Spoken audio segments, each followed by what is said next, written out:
नहीं पता चला कुल भुलान याद बा प्रवक्ता खामखा कुल किताबिये भुलाइए कौन कौन बा सिलेबस में। एक बार फिर से शुरू कर देंगे तो पढ़ा जाएगा। और इस बार प्रवक्ता थोड़ा हम लोग थोड़ा पढ़ेंगे, डिटेल में पढ़ेंगे, अर्थ सहित पढ़ेंगे, चाहे दर्शन हो चाहे कुछ भी हो। पहले काव्य शास्त्र, हाँ कठिन कठिन विषय पहले करेंगे। श्लोक संख्या 63।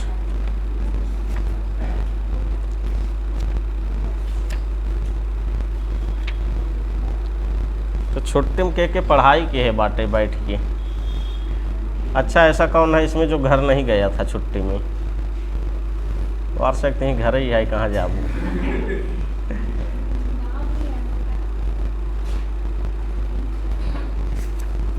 पढ़ाई भाई हो खूब, जौन याद करे कह रहे याद हो होए। चलिए हम लोग थोड़ा सा साहित्य पढ़ लें, उसके बाद जब व्याकरण पे आते हैं तब आप लोगों का टेस्ट हो जाएगा 5 मिनट। श्लोक संख्या 63 खोल लीजिए। 63 के पहले आप 62 का प्रसंग देख लीजिए, उसके बाद हम लोग 62 के प्रसंग में देखेंगे। लिखा गया है, यक्ष मेघ से कहता है कि जब तुम कैलाश की चोटी पर पहुँचोगे तो कैलाश पर्वत बलराम की शोभा को धारण करेगा ना। तो कैलाश पर्वत की चर्चा चल रही है और आज हम लोग जो पढ़ेंगे वहाँ भी कैलाश पर्वत की चर्चा होगी। श्लोक संख्या 63 वाला आप प्रसंग देखिए, यहीं से पढ़ना है हम लोगों को।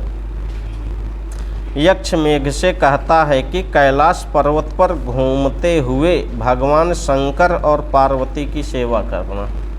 किसकी सेवा करना है? भगवान शंकर की और पार्वती की ना। सेवा क्या करना है? भगवान शंकर और पार्वती उस कैलाश पर्वत पर यदि पैदल विचरण करना चाहते हैं, घूमना चाह रहे हों ना, पार्वती यदि उस पर्वत की चोटी पर चढ़ना चाह रही हों तो आपको क्या करना है? सीढ़ी का काम करना है। आप सीढ़ी बन जाना, पार्वती क्या है आसानी से पर्वत की चोटी पर चढ़ जाएंगी। यही सेवा करना है ना। पर्वत को ऐसे ही अगर चढ़ाई खोज बड़ा कठिन काम हो जाए, और सीढ़ी बन गया तब चढ़ाई खोज आसान काम हो जाए। क्या सोचता हो? पर्वत पर अगर वैसे चढ़ाना हो किसी को, कठिन काम है कि नहीं? मैक्सवेल कहा था नहीं, ऊंचे ऊंचे पहाड़ पे जाइए बिना सीढ़ी के। मुंबई में नाला सुपारन चला जा तब न चढ़ी पे वो पर्वत पे सीधे, जिससे रास्ता बना है उसी रास्ते से जा सकते हैं। मेघ को यहाँ क्या बनाएंगे? कालिदास मेघ को बनाएंगे सीढ़ी ना। तो यहाँ लिखा गया है, यक्ष मेघ से कहता है कि कैलाश पर्वत पर घूमते हुए भगवान शंकर और पार्वती की सेवा करना। सेवा यही करना है कि अगर पार्वती पर्वत की चोटी पर चढ़ना चाह रही हो तो तुमको क्या करना है? सीढ़ी बन जाना है। और जब तुम सीढ़ी बन जाओगे, अपने शरीर को सीढ़ी के आकार का बना लेना है। और जब तुम अपने शरीर को सीढ़ी के आकार का बना लोगे तो पार्वती जो है आसानी से पर्वत की चोटी पर पहुंच जाएंगी ना। और इसके पहले हम लोग पढ़ के आए हैं, मेघ क्या है? काम रूपम मघोनः है ना। अपनी इच्छा के अनुसार अपने शरीर को धारण करने वाला है। इस श्लोक में भी अपनी इच्छा के अनुसार तुम क्या करना? अपने शरीर को सीढ़ी बना लेना। पार्वती क्या कर जाएंगी? वो ऊपर चढ़ जाएंगी ना। तो श्लोक पढ़िए एक बार, सब लोग साथ में पढ़ेंगे ना। संतोष भाई पढ़वाओ एक बार, लय बनाइए 2 दिन।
एक लोग पढ़वाइए, सब लोग पढ़िए।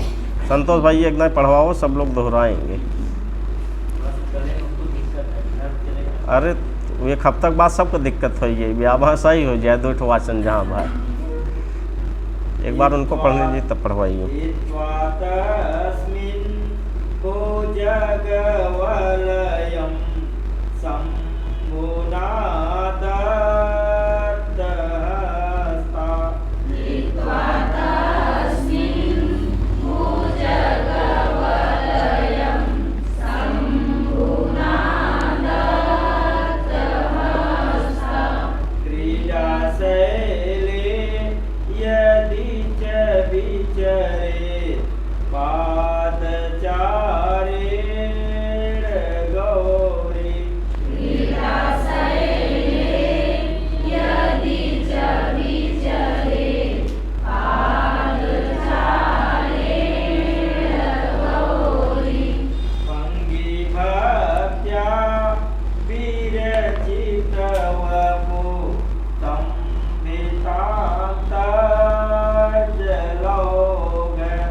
चलिए पढ़िए, आप पढ़ रही हैं, अब फिर सबको दोहराना है ना।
अंतिम पंक्ति सब लोग साथ में पढ़िए। सोपान त्वं कुरु मणितटा।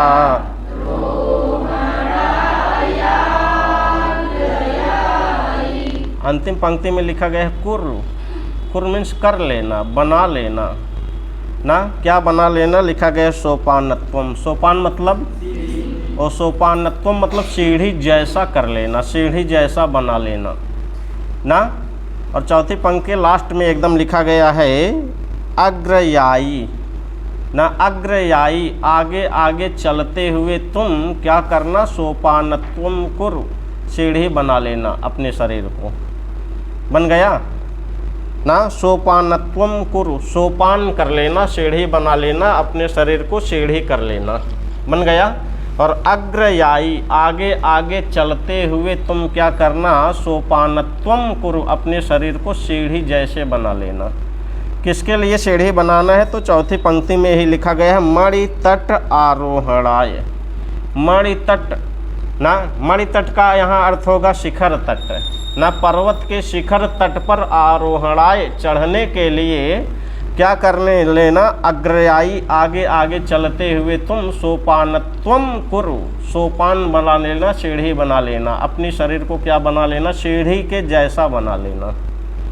बन गया कि नहीं ना। सीढ़ी के जैसा क्यों बनाना है, लिखा गया है मणि तट आरोहणाय ना। मणि तट मतलब शिखर तट ना, शिखर तट पर ना, उस कैलाश पर्वत के शिखर तट पर आरोहणाय चढ़ने के लिए अग्रयाई आगे आगे चलते हुए तुम अपने शरीर को क्या बना लेना, लिखा गया है सोपानत्वम, सीढ़ी के जैसा कुरु कर लेना। अंतिम पंक्ति बन गई होगी सबका ना। और ये सीढ़ी जैसा अपने शरीर को कब तुमको बनाना है, तो दूसरी पंक्ति में आइए, दूसरी पंक्ति एक बार पढ़िए। क्रीडा शैले यदि च विचरेत् पादचारे, लिखा गया च मीन्स और यदि, यदि ये संस्कृत शब्द है ना, और यदि लास्ट में लिखा गया है गौरी, गौरी कौन, पार्वती। यदि पार्वती पादचारेण पैदल ही विचरेत, विचरण करना चाहें ना, यदि गौरी पार्वती पादचारेण पैदल ही विचरेत, विचरण करना चाहें, तो तुम आगे आगे चलते हुए अपने शरीर को सीढ़ी के आकार का बना लेना। बन गया कि नहीं। पीछे पीछे नहीं चलना है आपको ना, आगे आगे। जब आगे आगे तुम चलोगे अपने शरीर को सीढ़ी के आकार का बनाते हुए, तभी आप पार्वती और शंकर भगवान को सुख दे पाओगे, तभी उनकी सेवा कर पाओगे। यही सेवा है। बन गया कि नहीं। यदि, यदि संस्कृत शब्द है, यदि गौरी गौरी पार्वती पादचारेण पैदल ही विचरेत, विचरण करना चाहें, तो तुमको क्या करना है, अग्रयाई आगे आगे चलते हुए सोपानत्वम कुरु, सोपान बना लेना है, सीढ़ी बना लेना, अपने शरीर को सीढ़ी बना लेना है। बन गया। किस लिए सीढ़ी बनाना है, तो चौथी पंक्ति में क्या लिखा गया, मणि तट आरोहणाय ना, मणि तट शिखर तट, उस कैलाश पर्वत के शिखर तट पर आरोहणाय चढ़ने के लिए क्या करना, अग्रयाई आगे आगे चलते हुए तुम अपने शरीर को सोपानत्वम कुरु, सीढ़ी के जैसा कर लेना, सीढ़ी के जैसा बना लेना। कब बनाना है, यदि गौरी पार्वती भगवान शंकर के साथ उस कैलाश पर्वत पर पैदल विचरण करना चाहे तो। बन गया कि नहीं। दूसरी पंक्ति और चौथी पंक्ति बन गई होगी सबसे ना। तो कहाँ आपको ये सब करना है, तो दूसरी पंक्ति में लिखा गया है क्रीडा शैले।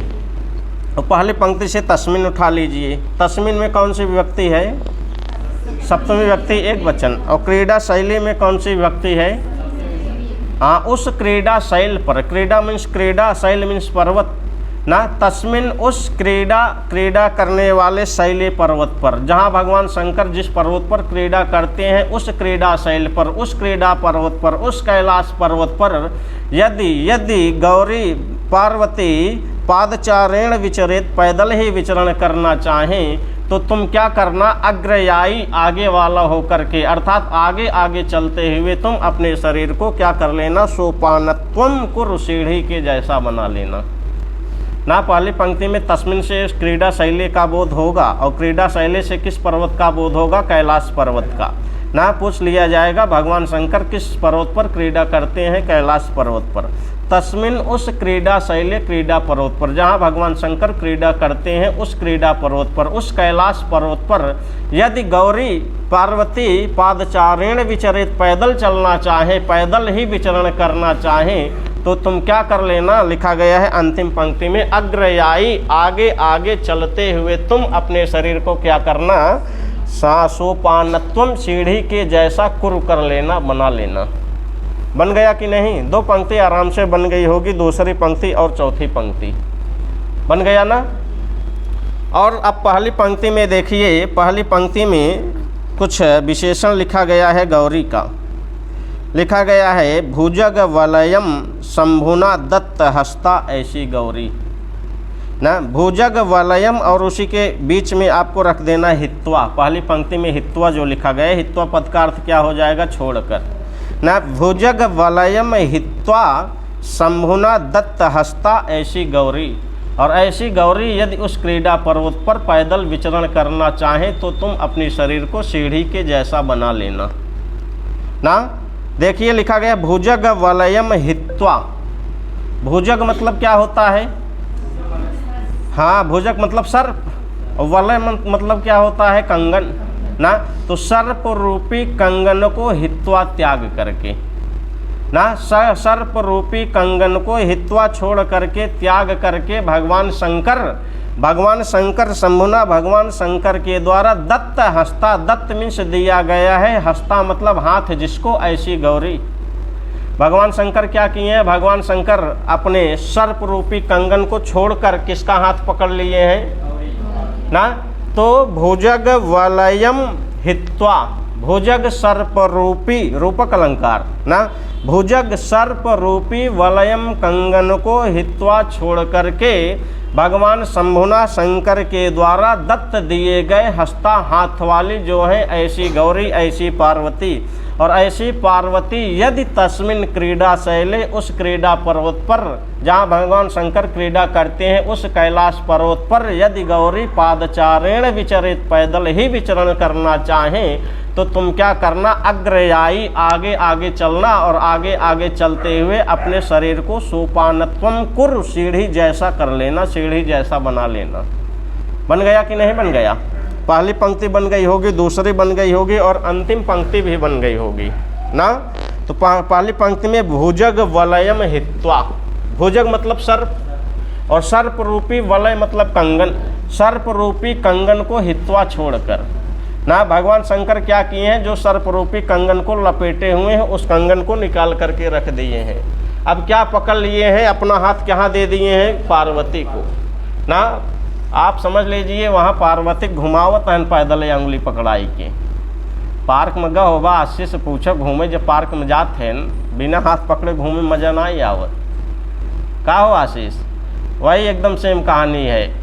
भगवान शंकर उस पार्वती भगवान शंकर के साथ यदि उस क्रीडा पर्वत पर पैदल विचरण करना चाहें, घूमना चाहें, मनोरंजन करना चाहें तो तुमको क्या करना है? सीढ़ी के जैसा बन जाना है, ताकि पार्वती और शंकर भगवान को घूमने में आसानी हो।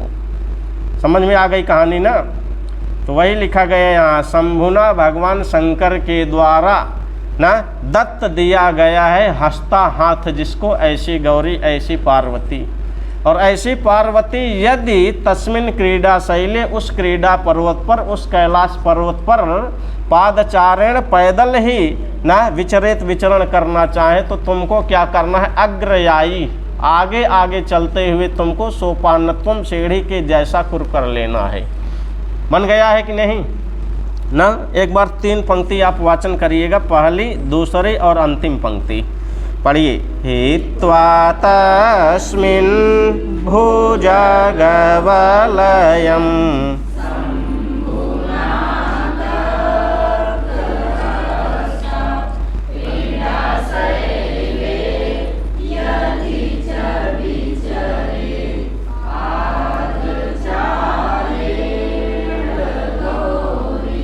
सोपानत्वं कुरु मणितटा रोहणाया। अब चौथी पंक्ति का अर्थ देखिए, एक बार वाचन करिए केवल तीसरी पंक्ति।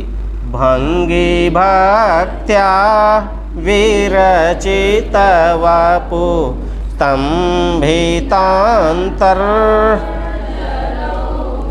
लिखा गया है लास्ट में स्तंभित अंतः जल ओघा ना, जल ओघा, जलौघा हुआ है, वृद्धि संधि हुई है ना। ओघ पद का अर्थ होता है प्रवाह, और जल ओघा, जल का प्रवाह ना। स्तंभित मतलब रोक करके, अंतः मतलब अंदर ही अंदर ना, अंतः अपने अंदर ही अंदर, जल के ओघा प्रवाह को स्तंभित रोक करके।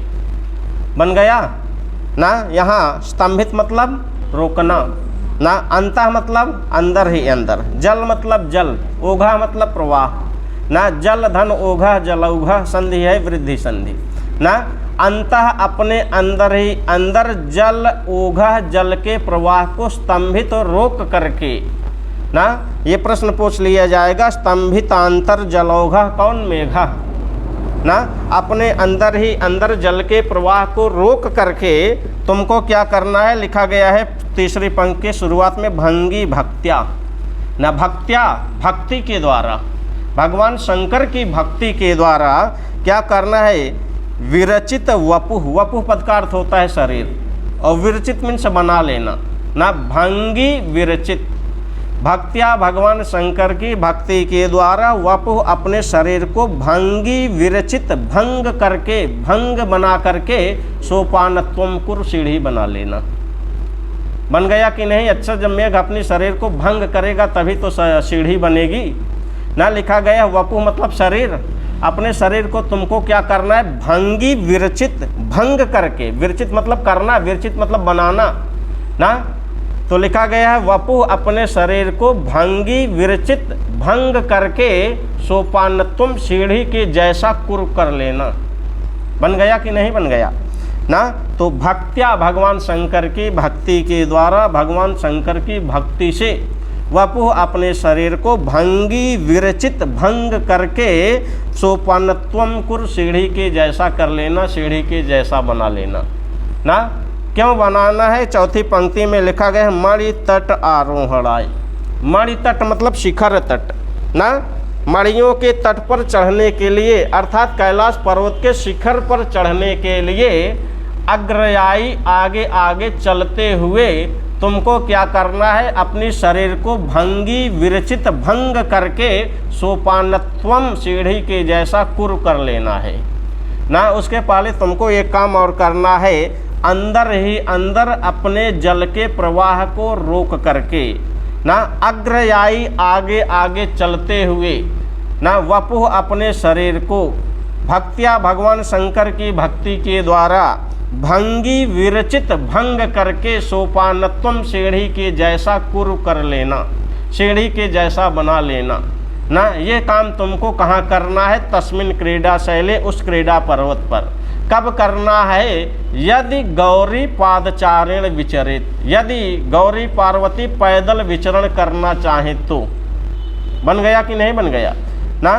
तो तस्मिन क्रीडा शैले, उस क्रीडा पर्वत पर जहाँ भगवान शंकर क्रीडा करते हैं, उस कैलाश पर्वत पर यदि गौरी पार्वती पादचारण पैदल ही विचरण करना चाह रही हैं, तो तुमको क्या करना है, अंतः अंदर ही अंदर जल ओघ जल के प्रवाह को स्तंभित रोक करके ना वपुः अपने शरीर को क्या कर लेना है, भंगी विरचित भंग बना करके सोपानत्वम कुर सीढ़ी के जैसा बना लेना है ना। क्यों ये काम करना है तुमको? लिखा गया मणि तट आरोहणाय ना। मणि तट मतलब शिखर तट, कैलाश पर्वत की चोटी वाले तट पर आरोहणाय चढ़ने के लिए तुमको क्या करना है, आगे आगे चलते हुए अपने शरीर को सीढ़ी के जैसा बना लेना है। बन गया कि नहीं अर्थ? पहली पंक्ति में तस्मिन पद से किसका बोध होगा? हाँ, तस्मिन क्रीडा शैली। भुजग वलयम हित्वा, भुजग मतलब सर्प ना, वलय मतलब कंगन, सर्प रूपी कंगन को हित्वा छोड़ करके। सर्प रूपी कंगन को कौन छोड़ा है? भगवान शंकर। और ऐसे शंभुना भगवान शंकर के द्वारा दत्त दिया गया है हस्ता हाथ, जिसको ऐसी कौन? ऐसी गौरी पार्वती ना। ऐसी पार्वती यदि उस क्रीडा पर्वत पर पादचारण विचरित पैदल ही विचरण करना चाहें, तो तुमको क्या करना चाहिए, तुमको अंतः अंदर ही अंदर जल ओघ जल के प्रवाह को स्तंभित रोक करके वपुः अपने शरीर को क्या कर लेना, भंगी विरचित भंगी बना करके, टेढ़ा मेढ़ा बना करके सोपानत्वम सीढ़ी के जैसा कुर कर लेना है, बना लेना है। बन गया कि नहीं सारा अर्थ? एक बार वाचन करिए श्लोक का। हित्वा तस्मिन् भुजग वलयम्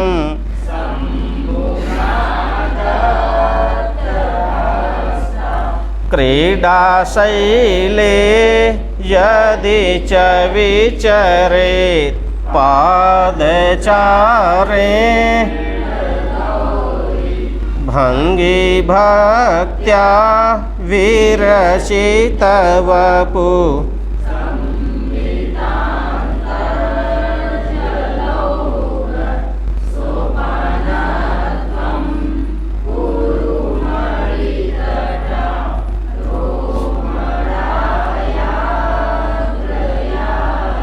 यहाँ जो अंतिम में अग्रयायी लिखा गया है, अग्रयायी पद का अर्थ क्या है? हाँ, आगे आगे चलते हुए ना, आगे आगे चल करके तुमको क्या करना है, सीढ़ी के जैसा बना लेना है। किसको बनाना है, अपने शरीर को ना। भक्त्या में मतलब भक्ति से, भगवान शंकर की भक्ति से ना। भंगी विरचित, भंग करके, किसको भंग करके, अपने शरीर को भंग करके क्या बनाना है, सोपानत्वम, सीढ़ी के जैसा कुर बना लेना है ना। कुर मतलब करना ना, करना अर्थात बना लेना। क्या बना लेना, सीढ़ी के जैसा बना लेना। किसको बना लेना, अपने शरीर को बना लेना। बन गया। ये वाली पंक्ति पूछ जाएगी, स्तंभितांतर जलौघा कौन, मेघा। अपने अंदर ही अंदर जल को रोक करके तुम क्या कर लेना, अपने शरीर को भंग करके सीढ़ी के जैसा बना लेना।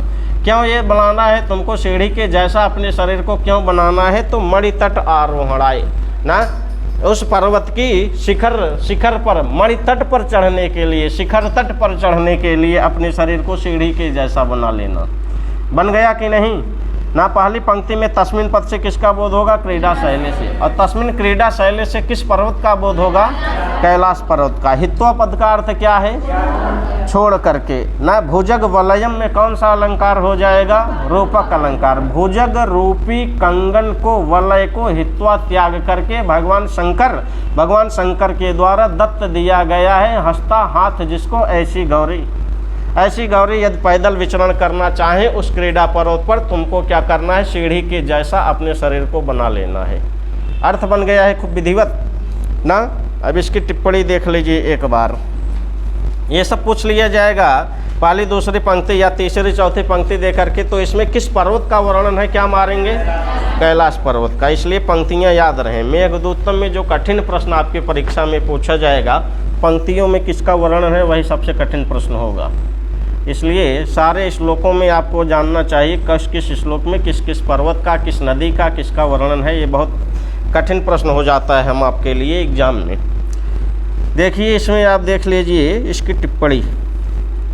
लिखा गया हित्वा, हाथ आगे धातु है और कौन सा प्रत्यय लगा है, ता। भुजग वलयम, भुजग एव वलय, कर्मधारय समास ना, रूपक अलंकार भी है यहाँ। दत्त हस्ता, ये बहुब्रीहि समास है। दत्त हस्ता है यस्यै सा, दिया गया है हाथ जिसको, ऐसी वह कौन, हाथ कौन दिया है, भगवान शंकर। किसको दिए हैं, पार्वती को। आगे लिखा गया क्रीडा शैली न, क्रीडायाः शैलः, क्रीडा शैलः न, षष्ठी तत्पुरुष समास। और क्रीडा शैली में कौन सी विभक्ति है, सप्तमी विभक्ति एक वचन। पादचारेण न, पादाभ्याम चारह, पादचारः, फिर तृतीय व्यक्ति एक वचन में बनेगा पादचारेण, और इसमें तृतीय तत्पुरुष समास भी है ना। चारह में चर से घय प्रत्यय लगा है। विचरित, ये आपका महत्वपूर्ण है। वि उपसर्ग है, चर धातु है, ता प्रत्यय है ना। फिर आगे विधिलिंग लकार प्रथम पुरुष एक वचन में क्या बन जाएगा, विचरित। भंगी भक्त्या देख लीजिए, भंगी नाम भक्ति, यहाँ षष्ठी तत्पुरुष समास। और भंगी भक्त्या में कौन सी विभक्ति है, भक्त्या में तृतीय व्यक्ति एक वचन है। विरचित वपुः में देख लीजिए, विरचितम वपुः येन सह, बहुव्रीहि समास। विरचित में विरच त प्रत्यय लगा है। स्तंभित अंतः जल ऊघः, इसको तोड़ेंगे तो बनेगा ना। बाकी लिखा है स्तंभितांतर जलौघः, अंतः स्थितम जलम अंतर्जलम, इसमें केवल अंतर्जल में क्या हो जाएगा आपका, मध्यम पद लोपी समास। तस्य ओघः, ओघा पद का अर्थ क्या है, प्रवाह। लिखा गया यहाँ षष्ठी तत्पुरुष समास। स्तंभितः अंतः जलौघः येन सह, बहुव्रीहि समास। और इससे किसका बोध होगा, स्तंभितांतर जलौघः कौन, मेघा। स्तंभित में स्तंभ धातु से क्या लगा है, ता प्रत्यय है। सोपानत्वम, सोपानस्य भावः न, सोपान से त्व लगा है, सोपानत्वम बन जाएगा आपका जब रूप चलेगा तब। कुर में कृ धातु लोट लकार मध्यम पुरुष एक वचन। मणि तट आरोहणाय, मणि नाम तटम, मणि तटम, यहाँ तक षष्ठी तत्पुरुष समास। तस्मिन आरोहणान सप्तमी तत्पुरुष समास। आगे लिखा गया है, अच्छा मणि तट आरोहणाय में कौन सी विभक्ति है, हाँ, पूरा शब्द आरोहणाय को ही लीजिए, जो लास्ट में शब्द लिखा रहता है वो जिस विभक्ति वचन में है उसी को मानना है आपको। तो यहाँ आरोहणाय में कौन सी विभक्ति है? चतुर्थी विभक्ति एक वचन है। आरोहण शब्द में आंग उपसर्ग पूर्वक रूढ़ धातु से ल्युट प्रत्यय लगा है, फिर आपको नकारा हुआ है बाद में। अग्रयायी देख लीजिए, अग्र या ऋणी क्या बन जाएगा? हाँ, ये मूल बनेगा अग्रयायीन, नकारांत बनेगा, फिर आपका रूप चलेगा तब बनेगा अग्रयायी। प्रस्तुत श्लोक में रूपक अलंकार है। अलंकार क्या है इसमें? रूपक अलंकार। एक बार इस श्लोक का वाचन करिए, फिर अगला श्लोक। हित्वा तस्मिन् भुजगवलयम्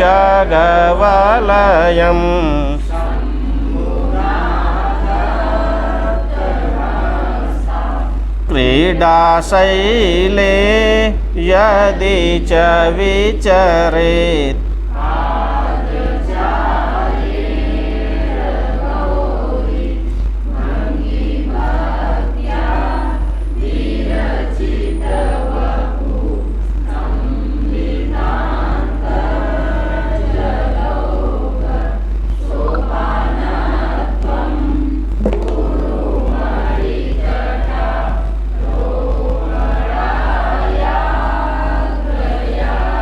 यहाँ जो अग्रयायी लिखा है उसका अर्थ क्या है? आगे आगे चलते हुए। कौन आगे आगे चलेगा?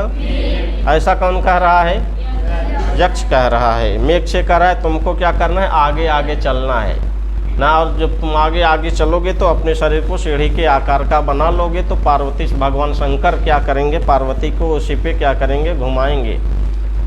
आगे वाला श्लोक आ जाइए, श्लोक संख्या 64। इसका प्रसंग देख लीजिए। यक्ष मेघ से कहता है कि कैलाश पर देवांगनाओं द्वारा फव्वारा बनाए गए, तुम उनको गर्जना से डरा करके छुटकारा पाना ना। वहाँ जो देवांगनाएं हैं तुमको फव्वारा बनाएंगी, और जब तुमको फव्वारा बनाएंगी तुमको छोड़ेंगी नहीं। तुम क्या करना? अपनी गर्जना से उन देवांगनाओं को डरा देना, तब तुमको क्या हो जाएगी? मुक्ति मिल जाएगी उन देवांगनाओं से ना। और खूब कायदे से गरजना है ना, खूब चपक के गरज देना, इतनी तेज गर्जना करना कि सारी देवांगनाएं क्या है? डर जाएंगी। और जब देवांगनाएं डर जाएंगी तो तुम वहाँ से छुटकारा पा जाओगे। छुटकारा पा जाओगे तो सीधा यक्षिणी के पास पहुँचना, अलकापुरी। अब आप देखेंगे पूर्व मेघ की समाप्ति पे हम लोग चल रहे हैं। जहाँ उत्तर मेघ शुरू हुआ अलकापुरी, अलकापुरी हमारी अलकापुरी ऐसी है, वहाँ की स्त्रियाँ ऐसी हैं, ऐसी है, सब अलकापुरी का वर्णन ना। कैलाश पर्वत है, कैलाश पर्वत की गोद में बैठे हुए भगवान शंकर हैं ना। और उसी कैलाश पर्वत के समीप में अब आपको अलका दिखेगी। उत्तर मेघ में अलका से शुरुआत होगी। अब यहाँ लिखा गया है, यक्ष मेघ से कहता है कि कैलाश पर देवांगनाओं द्वारा फव्वारा बनाए गए, तुम ना उनको गर्जना से डरा कर क्या करना? छुटकारा पाना। तो श्लोक पढ़िए, बहुत गजब का श्लोक है। तत्रावश्यं वलयकुलिशो घट्टनोद्गे नेष्यन्ते त्वां शूरयुवतयो यंत्रधारा।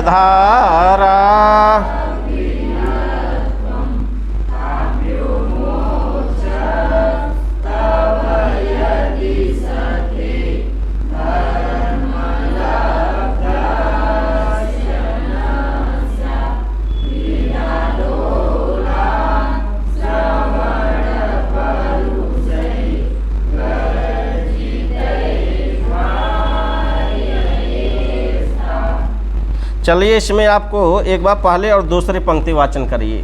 तत्रावश्यं वलयकुलिशो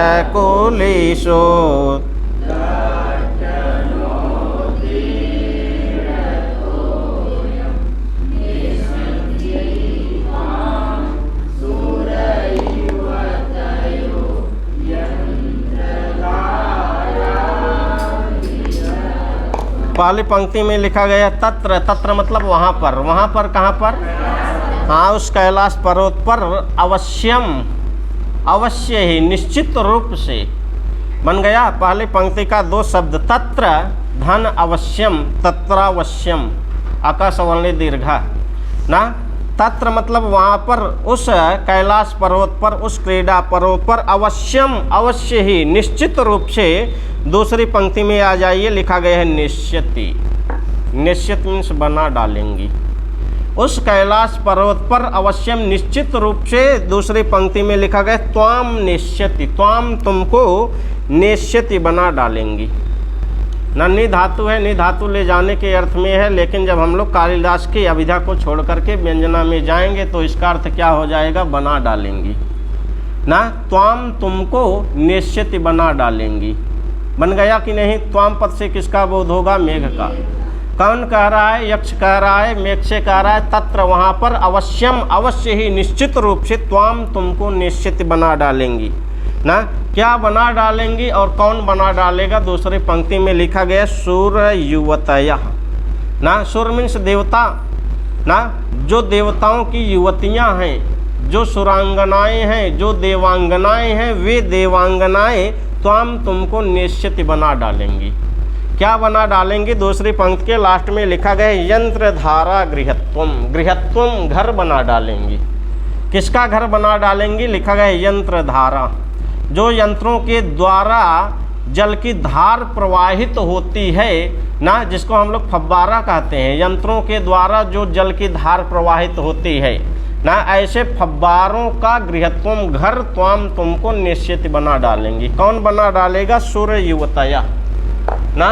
सूर्य युवतयः कौन, देवांगनाएं ना। उस कैलाश पर्वत पर कौन विराजमान है, भगवान शंकर हैं ना। भगवान शंकर के गण भी हैं ना, भगवान शंकर की सेवा में लगे हुए हैं। वहाँ कुछ देवांगनाएं हैं जो सुर युवतयः हैं, जो सुरांगनाएं हैं, जो देवताओं की पत्नियां हैं, जो देवांगनाएं हैं। त्वाम तुमको यंत्र धारा ना। यंत्र जो यंत्रों के द्वारा प्रवाहित की जाने वाली है धारा, ऐसी जल की धारा का गृहत्वम घर त्वाम तुमको निश्चित बना डालेंगी ना। तुमको फव्वारों का घर बना डालेंगी। जब तुम वहाँ पहुँचोगे तो वहाँ जो देवांगनाएं हैं तुमको क्या करेंगी, फव्वारा का घर बना डालेंगी। बन गया कि नहीं। और पहली पंक्ति में त्वाम का विशेषण लिखा और अवश्यम निश्चित रूप से बना डालेंगी। कहाँ बनाएंगी, तत्र वहाँ पर। वहाँ पर कहाँ पर, उस कैलाश पर्वत पर, उस क्रीड़ा पर्वत पर जहाँ भगवान शंकर क्रीड़ा करते हैं ना। उस क्रीड़ा पर्वत पर, उस कैलाश पर्वत पर अवश्यम निश्चित रूप से सूर्य युवतयः देवांगनाएं त्वाम तुमको यंत्र धारा गृहत्वम, जो यंत्रों के द्वारा प्रवाहित होने वाली है जल की धारा, ऐसी जल की धारा का गृहत्वम घर त्वाम तुमको निश्चित बना डालेंगी। और तुम कैसे हो, पहली पंक्ति में त्वाम का एक विशेषण लिखा गया है वलय कुलिश उद्घट्टन उद्गीर्ण तोयम ऐसा त्वाम ना। शब्द को तोड़ दीजिए, वलय कुलिश उद्घट्टन उद्गीर्ण तोयम। उद्घट्टन न, नकार उत्तरवर्ती आकार और उद्गीर्ण का उकार, आधन ओ बराबर ओ हो गया है, यहाँ गुणसंधि हो गई है ना। और कुलिश उद्घट्टन, कुलिश सकार उत्तरवर्ती आकार और उद्घट्टन का उकार, आधन ओ बराबर यहाँ भी ओ हो गया है, गुणसंधि ना। तो वलय कुलिश उद्घट्टन उद्गीर्ण तोयम, शब्द टूट गया ना। वलय मतलब क्या होता है, कंगन। वलय मतलब कंगन और कुलिश पद मतलब होता है वज्र। और कुलिश पद का अर्थ आप कह सकते हैं कंगन की नोक ना। हाँ, किनारा, कंगन की नोक। तो वलय कुलिश न, कंगन की नोकों के उद्घट्टन, उद्घट्टन से उद्गीर्ण निकल रहा है तोयम जल, जहाँ से ऐसा त्वाम तुम, ये मेघ का विशेषण हो जाएगा ना। तो कंगन के वज्र के उद्घट्टन से तोयम मीन्स जल को उद्गीर्ण निकालने वाले त्वाम तुम, और तुमको क्या करेंगी, सूर्य युवतयः देवांगनाएं यंत्र धारा गृहत्वम। यंत्र धारा पद का अर्थ हो जाएगा फव्वारा ना। फव्वारों का घर तुमको क्या करेंगी, निश्चित बना डालेंगी। बन गया कि नहीं बन गया। पहली पंक्ति में वलय, वलय मतलब कंगन, कुलिश मतलब आप कह सकते हैं कंगन की नोक अथवा वज्र ना। तो वलय कुलिश कंगन की नोक के उद्घट्टन, उद्घट्टन से ना, रगड़ से, प्रहार से ना। तो कंगन की नोक के उद्घट्टन से, प्रहार से उद्गीर्ण तोयम, उद्गीर्ण मीन्स उगलना, तोय मतलब जल कंगन की नोक के प्रहार से जल को उद्गीर्ण उगलने वाले त्वाम तुम, और तुमको सूर्य युवतयः देवांगनाएं क्या करेंगी, यंत्र धारा गृहत्वम, यंत्र धारा फव्वारों का गृहत्वम घर निश्चिंत बना डालेंगी। बन गया कि नहीं ना। ये किसका विशेषण हो जाएगा, वलय कुलशोद्घट्टनोद्गीर्ण तोयम ऐसा त्वाम। त्वाम से किसका बोध होगा, मेघ का ना। कंगन की नोक के प्रहार से जल को उगलने वाले हो तुम, और तुमको जो सूर्य युवतयः देवांगनाएं हैं क्या करेंगे, यंत्र धारा गृहंतुम, यंत्र धारा का घर बना डालेंगी। बन गया कि नहीं। और जब तुमको यंत्र धारा का घर बना डालेंगी तो फिर वो आसानी से तुमको छोड़ेंगी नहीं। तुमको क्या करना होगा, वहाँ खूब तेज़ी से अपनी गर्जना से उनको डरवाना होगा, और जब तुम्हारी गर्जना खूब तेज़ी से करोगी वे देवांगनाएं तुम्हारी गर्जना से डर जाएंगी, तब तुम्हारा पीछा छोड़ देंगी ना। शिशुपाल वधम आप पढ़े होंगे प्रवक्ता में, श्लोक संख्या 74 में, प्रथम सर के 74वें श्लोक में भगवान शंकर को खुश करता है रावण ना।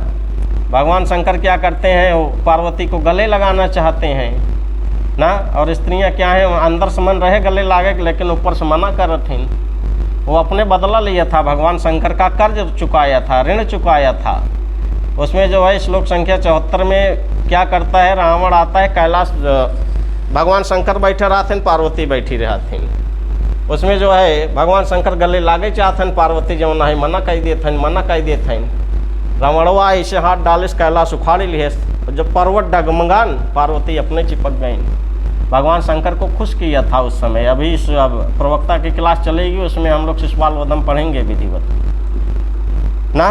तो यहाँ कह रहा है क्या, यंत्र धारा पद का अर्थ क्या हो जाएगा, फव्वारा ना। एक शब्द में अर्थ लेंगे फव्वारा। यंत्र मतलब यंत्र, यंत्रों के द्वारा जिसकी धार, जिस जल की धार प्रवाहित हो, जिसको हम लोग क्या कहेंगे, फव्वारा। और ऐसे फव्वारे का गृहत्वम मतलब घर, त्वाम मतलब तुमको, निश्चित मीन्स बना डालेंगी। कौन बनाएगा, सूर्य युवतयः कौन, देवांगनाएं ना। देवांगनाएं तुमको फव्वारों का घर बना डालेंगी ना। कहाँ पर बनाएंगी, तत्र वहाँ पर ना, हाँ उस कैलाश पर्वत पर। और अवश्यम निश्चित रूप से बनाएंगी, अवश्य ही बनाएंगी। तुम कैसे हो, लिखा गया वलय कुलिश उद्घट्टन उद्गीर्ण तोयम ऐसा त्वाम। वलय मीन्स कंगन, कुलिश मतलब नोक, प्रहार।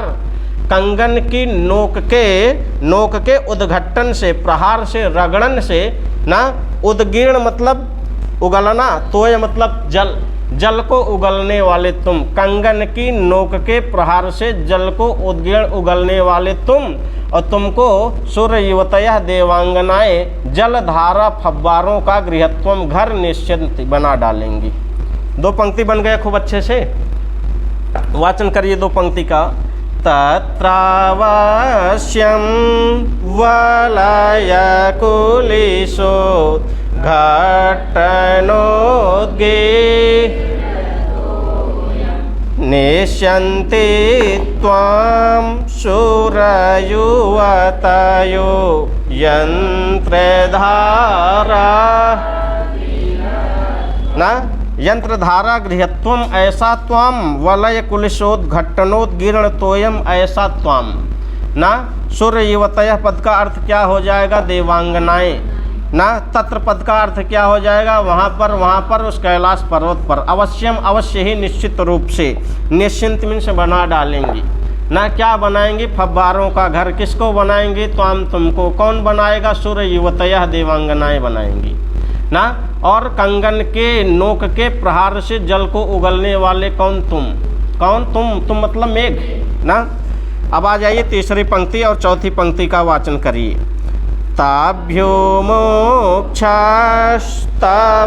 यदि सखे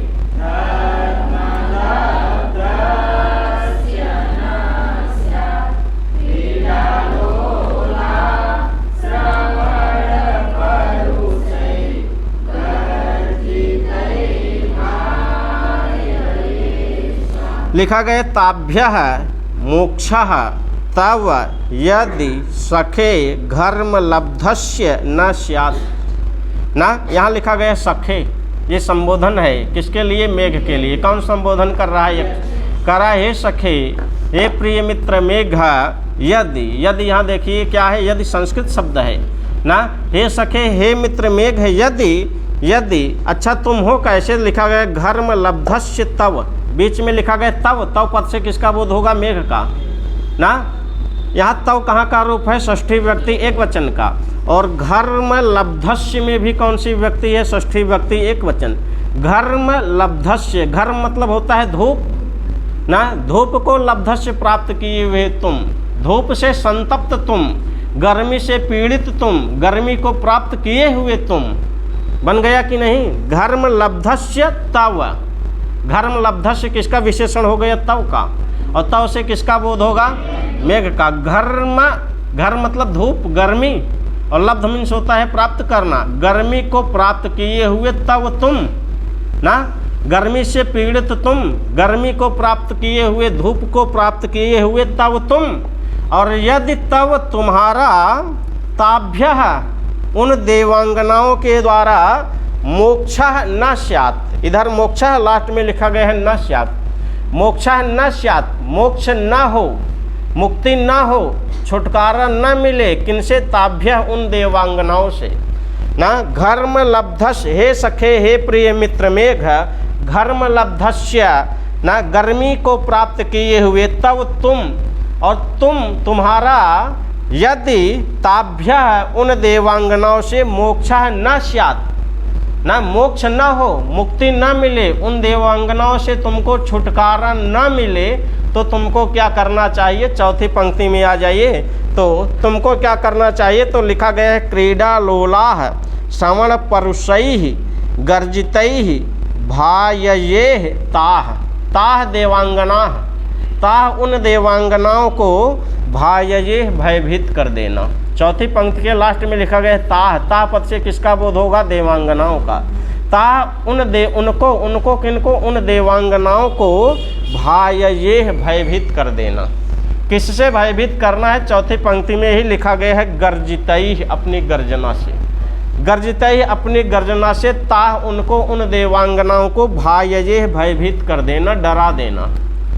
बन जाएगा कि नहीं? और तुम्हारी गर्जना भी कैसी है? लिखा गया है श्रवण परुषैः ऐसा गर्जितैः। गर्जितैः में कौन सी विभक्ति है? और श्रवण परुषैः में कौन सी व्यक्ति है? तो ये विशेषण विशेष हो जाएंगे। श्रवण मीन्स होता है कान, श्रवण पद का अर्थ क्या है? कान। और परुष पद का अर्थ यहाँ है कठोर, जो कानों को सुनने में कठोर है, जो कानों को सुनने में कठोर है, ऐसी गर्जतैः, ऐसी अपनी गर्जना से, ताः उन देवांगनाओं को भाययेः भयभीत कर देना। बन गया कि नहीं? और वो देवांगनाएं क्या कर रही हैं? तो चौथी पंक्ति के शुरू में लिखा गया है क्रीडा लोलाः ना।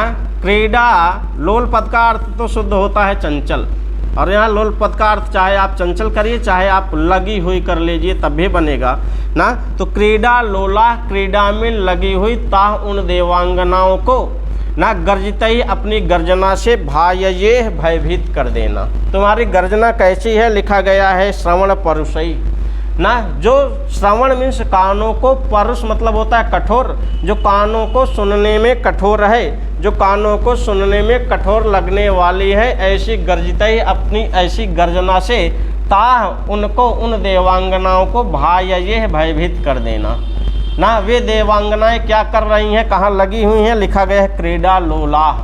क्रीडा लोलाः विशेषण हो जाएगा किसका? ताः का ना। क्रीडा लोलाः, क्रीडा में लगी हुई, खेल खेलती हुई, ताः उन देवांगनाओं को ना। श्रवण परुषैः, जो श्रवण कानों को सुनने में परुष है, कठोर है, ऐसी गर्जितैः ऐसी गर्जना से, भाययेः उनको भयभीत कर देना। अर्थ बन गया अच्छे से कि नहीं बन गया ना? तो क्रीडा लोलाः किसका विशेषण है? ताः का। और ताः पद से किसका बोध होगा? देवांगनाओं का। उन देवांगनाओं को क्या करना है? भाययेः भयभीत कर देना चाहिए ना। किससे भयभीत करोगे? गर्जितैः अपनी गर्जना से। तुम्हारी गर्जना कैसी है?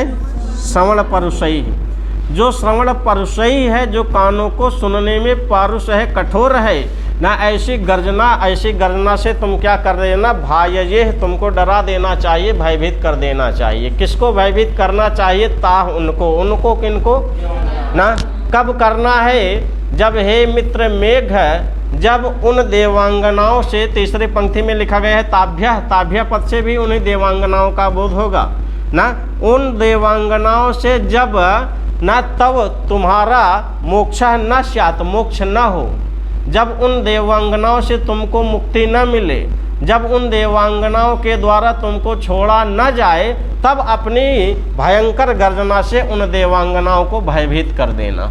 और जब भयभीत कर दोगे तो देवांगनाएं तुम्हारा मार्ग छोड़ देंगी, और जब तुम्हारा मार्ग छोड़ देंगी देवांगनाएं, तो तुमको क्या करना है, वहाँ से निकल लेना है आगे ना। तुमको जाना कहाँ है, वो ठीक उत्तर दिशा की तरफ अलकापुरी में, जहाँ यक्षिणी है। बन गया अर्थ की नहीं बन गया ना। एक एक शब्द का अर्थ मैं आपसे बोल रहा हूँ, आप उसका अर्थ बताइए ना। दूसरी पंक्ति से हम लोग अर्थ उठाए थे, लिखा गया है त्वाम। त्वाम कौन ना, कौन कह रहा है, यक्ष। किससे कह रहा है, मेघ से। क्या कह रहा है, त्वाम, तुमको निश्यंती बना डालेंगी ना। क्या बना डालेंगी, यंत्रधारा गृहत्वम, यंत्रधारा फव्वारा, फव्वारों का गृहत्वम मतलब घर, तुमको फव्वारा का घर बना डालेंगी। कौन बना डालेगा, सुरयुवतया। सुरयुवतया मतलब देवांगनाएं, जो देवों की स्त्रियां हैं ना, जो देवों की युवतियां हैं, जो देवांगनाएं हैं ना, जो सुरांगनाएं हैं, वो सुरांगनाएं त्वाम तुमको यंत्रधारा फव्वारों का गृहत्वम निश्चिंति घर बना डालेंगी ना। कहाँ पर बनाएंगी, पहली पंक्ति में लिखा गया है तत्र। तत्र मतलब हाँ, तत्र वहाँ पर कहाँ पर, कैलाश पर्वत पर ना। और अवश्यम निश्चित ही तुमको फव्वारों का घर बनाया जाएगा ना। और तुम कैसे हो, तो पहली पंक्ति में लिखा गया वलय कुलिश उद्घट्टन उद्गीर्ण तोयम। वलय मतलब कंगन, कुलिश मतलब हाँ वज्र कह सकते हैं अथवा नोक कह सकते हैं, किनारे वाला भाग कह सकते हैं ना। तो वलय कुलिश, वलय कंगन की, कुलिश नोक के, उद्घट्टन से, प्रहार से, रगड़न से ना, उद्गीर्ण उगलने वाले, निकालने वाले। क्या निकालने वाले, तोयम जल, कंगन की नोक के प्रहार से जल को निकालने वाले। त्वाम तुमको यंत्रधारा फव्वारों का गृहत्वम घर निश्चिंत बना डालेंगी। कौन बनाएगा, सूर्य युवतयः देवांगनाएं। कहाँ बनाएंगी, तत्र वहाँ पर, उस कैलाश पर्वत पर। और अवश्यम निश्चित रूप से, अवश्य ही बनाएंगी। और जब तुमको फव्वारों का घर बना देंगी, तब तीसरी पंक्ति में लिखा गया सखे, हे सखे, हे प्रिय मित्र मेघ। यहाँ सखे किसके लिए आया, मेघ के लिए। संबोधन एक वचन का रूप है, हे सखे, हे प्रिय मित्र मेघ ना। ताभ्य उन देवांगनाओं के द्वारा, यदि तब तुम्हारा मोक्ष न स्यात्, मोक्ष न होवे ना, अर्थात उन देवांगनाओं से यदि तुमको मुक्ति न मिले, यदि उन देवांगनाओं से तुमको छुटकारा न मिले, तो तुमको क्या करना चाहिए, ताह उनको, उन देवांगनाओं को भायये भयभीत कर देना चाहिए। किससे भयभीत करना है, गर्जित ही, अपनी गर्जना से। और तुम्हारी गर्जना कैसी है, श्रवण परुषई ना। श्रवण मीन्स कान ना, जो कानों को सुनने में परुषई कठोर है, ऐसी गर्जना से ताह उनको क्या कर देना, भायये भयभीत कर देना। और वो वहाँ पर क्या कर रही हैं, लिखा गया है क्रीडा लोलाह ऐसी ताह। क्रीडा लोलाह, क्रीडा में लगी हुई, खेल खेलती हुई उन देवांगनाओं को तुम अपनी भयंकर गर्जना से भयभीत कर देना ना। तब तुम्हारा मार्ग वो लोग छोड़ देंगी। और जब तुम्हारा मार्ग छोड़ देंगी तो तुम क्या करना, वहाँ से आगे निकल लेना। अर्थ बन गया एक एक शब्द का ना। तो पहली पंक्ति में तत्र पद से किसका बोध होगा, कैलाश का ना। वलय कुलशोद्घट्टनोद्गीर्ण तोयम कौन, मेघ। दूसरे पंक्ति में त्वाम कौन, निश्चिंत पद का अर्थ क्या है, सूर्य युवतयः में सूर्य पद का अर्थ क्या है, देवता ना। देवता आप देव कह सकते हैं, देवता शब्द स्त्रीलिंग में हो जाएगा ना। हाँ, और सूर्य युवतयः कौन, देवांगनाएं ना। यंत्रधारा पद का अर्थ क्या हो जाएगा, यंत्र मतलब जो यंत्रों के द्वारा प्रवाहित की जाए ऐसी जल की धारा, और ऐसी जल की धारा का गृहत्वम घर तुमको बना डालेंगे, अर्थात फव्वारों का घर बना डालेंगी तुमको ना। तीसरी पंक्ति में ताभ्यो जो लिखा गया है, ताभ्या पद से किसका बोध होगा? देवांगनाओं का ना। तव पद से किसका बोध होगा? मेघकात ना। यदि यह कैसा शब्द है? संस्कृत शब्द है, अव्यय भी है ना। सखे, सखे ये किसके लिए आया? संबोधन एक वचन का रूप है ना। घर्म लब्धस्य किसका विशेषण बनेगा? घर्म लब्धस्य तीसरी पंक्ति में हाँ तव का ना। घर्म लब्धस्य तव, घर्म मतलब गर्मी, घर्म मतलब घाम, घर्म मतलब धूप ना। गर्मी को लब्धस्य प्राप्त किए हुए तब तुम, और तुम्हारा ताभ्या उनके द्वारा किसके द्वारा? उन देवांगनाओं के द्वारा मोक्षा न स्यात्, यदि मोक्ष न हो, यदि मुक्ति न मिले, यदि छुटकारा न मिले तो तुमको अपनी गर्जना से उनको डरा देना है। बन गया। और आगे आप आएंगे, क्रीडा लोला किसका विशेषण बनेगा? ताह का, और ताह से किसका बोध होगा? देवांगनाओं का ना। भायये भयभीत कर देना चाहिए, किसको भयभीत करना चाहिए? ताह उनको, उनको देवांगनाओं को ना। किससे भयभीत करना है? गर्जित ही गर्जना से ना। और तुम्हारी गर्जना कैसी है? श्रवण परुषई। बन जाएगा। एक बार वाचन करिए। तत्रावश्यं वलय कुलिशोद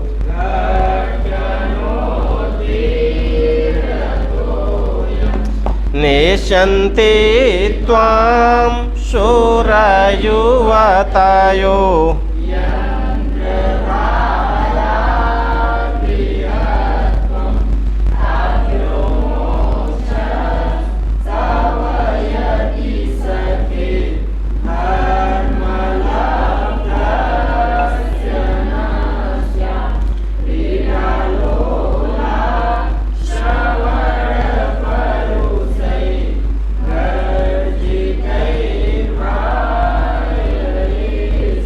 अच्छे से बन जाएगा ना।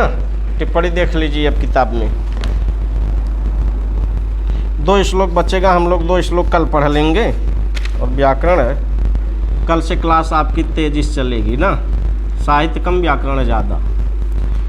आगे इसमें देख लीजिए, लिखा गया है वलय कुलिशोद घट्टनोदगीर्ण तोयम। वलया नाम कुलिशानी ना, यहाँ वलय कुलिश तक क्या हो जाएगा? षष्ठी तत्पुरुष समास। तेसाम उद्घट्टनानि, यहाँ तक भी आपका क्या हो जाएगा? षष्ठी तत्पुरुष। तय उद्गीर्णम तोयम येन सह, यानी कि हम पूरा लेंगे। वलय कुलिशोद घट्टनोदगीर्ण तोयम, इसमें कौन सा समास हो जाएगा? बहुव्रीहि समास। किसका बोध होगा उससे? मेघ का। आगे लिखा गया उद्घट्टन, उत उपसर्ग पूर्वक घट्ट से ल्युट लगा उद्घट्टन बन जाएगा। उद्गीर्ण में उत उपसर्ग पूर्वक गृह धातु से क्या है? ता प्रत्यय। निश्यंति में देख लीजिए नि धातु है। नि धातु तो ले जाने के अर्थ में होती है। नि धातु का शुद्ध अर्थ है ले जाना, लेकिन यहाँ अर्थ क्या है? बना डालना ना। ये कालिदास की व्यंजना में जब अर्थ जाएंगे करेंगे तब आपको समझ में आएगा ना। नि धातु लृट लकार प्रथम पुरुष बहुवचन। सुर युवतयः, सुराणाम युवतयः, सुर युवतयः षष्ठी तत्पुरुष समास। यंत्रधारा गृहत्वम, यंत्रेषु धारा, यंत्रधारा सप्तमी तत्पुरुष समास न। तासाम गृहत्वम, यानी कि यहाँ तक क्या हो जाएगा? षष्ठी तत्पुरुष समास न। तस्य भावः तद्धित। घर्म लब्धस्य देख लीजिए, लिखा गया है घर में लब्धस्य। क्या लिखा गया है? घर में लब्धस्य। यहाँ पर घर में कौन सी व्यक्ति दिख रही है? सप्तमी ना, इसलिए कौन सा समास हो जाएगा? सप्तमी तत्पुरुष समास। और घर्म लब्धस्य किसका विशेषण बन रहा था? तव का। तव से किसका बोध हो रहा था? मेघ का। और घर्म लब्धस्य में कौन सी विभक्ति दिख रही है? आगे लिखा गया है लब्ध में देखिए, लब धातु से त प्रत्यय लगा है। क्रीडा लोलाह, ये सामासिक दृष्टि से महत्वपूर्ण शब्द है। क्रीडा लोलाह से किसका बोध होगा? देवांगनाओं का। क्रीडा में कौन लगा हुआ है? देवांगनाएं। उन देवांगनाओं को तुमको क्या करना है? भयभीत कर देना है ना। यहाँ क्रीडा लोलाह में लिखा गया क्रीडा याम लोलाह ना, षष्ठी तत्पुरुष समास। यहाँ तो क्रीडायाम इस विग्रह के अनुसार तो यहाँ सप्तमी तत्पुरुष समास होना चाहिए। क्रीडायाम, क्रीडा में लोलाह लगी हुई, क्रीडा से चंचल, ऐसा हो जाएगा। यहाँ हमारे में तो षष्ठी दिया है, हमारे हिसाब से विग्रह के अनुसार कौन होना चाहिए? किस में सप्तमी दिया है? किस राइटर की है किताब? विग्रह तो सप्तमी ही बता रहा है। विग्रह यहाँ जो लिखा गया है क्रीडायाम, क्रीडायाम में कौन सी विभक्ति दिख रही है आपको? लिखा गया है ना इसका विग्रह, देखिए क्रीडायाम, सप्तमी एक वचन है क्रीडायाम। हाँ सप्तमी एक वचन है तो सप्तमी तत्पुरुष समास होना चाहिए। यहाँ षष्ठी दिए हैं इसमें, उसमें सप्तमी है, सप्तमी होना ही चाहिए क्योंकि जहाँ प्रथम शब्द जिस विभक्ति वचन में दिख जाएगा वही समास हम लोग मारेंगे। तो वहाँ क्रीडायाम में सप्तमी दिख रही है तो यहाँ हमको आपको सुधारना चाहिए, हमारी दृष्टि में सप्तमी तत्पुरुष समास करना चाहिए। आगे देखिए श्रवण परुषई, श्रवणयोः परुषाणि ना, यहाँ आपका सप्तमी तत्पुरुष समास दिए हैं। भाजजे में धातु पूछी जाएगी, भी धातु है, णिच का आगम हुआ है, विधिलिंग लकार मध्यम पुरुष एक वचन। भायजे ना, क्या करना चाहिए? तुमको भयभीत करना चाहिए ना। कौन किसको भयभीत करना चाहिए? ताह उन देवांगनाओं को। अच्छा आप बताइए यहाँ ताह जो है किस विभक्ति वचन का है? हाँ कहाँ का अभिषेक सही बताओ है? द्वितीय विभक्ति बहुवचन का है। तद शब्द का स्त्रीलिंग वाला रूप चलाइए। हाँ तो यहाँ द्वितीय व्यक्ति बहुवचन वाला है ना। ताह उनको ना, उनको किनको? देवांगनाओं को। यहाँ द्वितीय विभक्ति बहुवचन वाला है ताह ना। तो आपको ये सब पढ़ के आना है, अर्थवा से पता चल जाता है कहाँ का हो सकता है। जैसे विग्रहों में पता चल गया वहाँ क्रीडायाम है, सप्तमी विभक्ति एक वचन में, तो सप्तमी तत्पुरुष समास ही होना चाहिए ना। तो वहाँ ताह कहाँ का है? इस तद शब्द मूल शब्द क्या है? तद, उसी का स्त्रीलिंग द्वितीय विभक्ति बहुवचन में बनेगा क्या? ताह। प्रथमा व्यक्ति बहुवचन में भी बनेगा लेकिन यहाँ द्वितीय विभक्ति बहुवचन वाला है। अब हम लोग क्या पढ़ें? व्याकरण पढ़ लिया जाए ना। अब बहुत सारे लोग आए नहीं हैं, थोड़ा धीरे धीरे आजकल चलिए, परसों से रन पकड़ लेंगे हम लोग, और कल ही आ जाएंगे तो जो आ जाएंगे तो आ जाएंगे, नहीं तो कल से हम लोग 4-4 श्लोक पढ़ेंगे अपना व्याकरण, 5-5, 6-6 सूत्र पढ़ेंगे ना। कल बहुत सारे लोगों को मैसेज आया था फ़ोन, सर एक दिन लेट कर दीजिए। हम कहे एक दिन लेट नहीं होगा, हम थोड़ा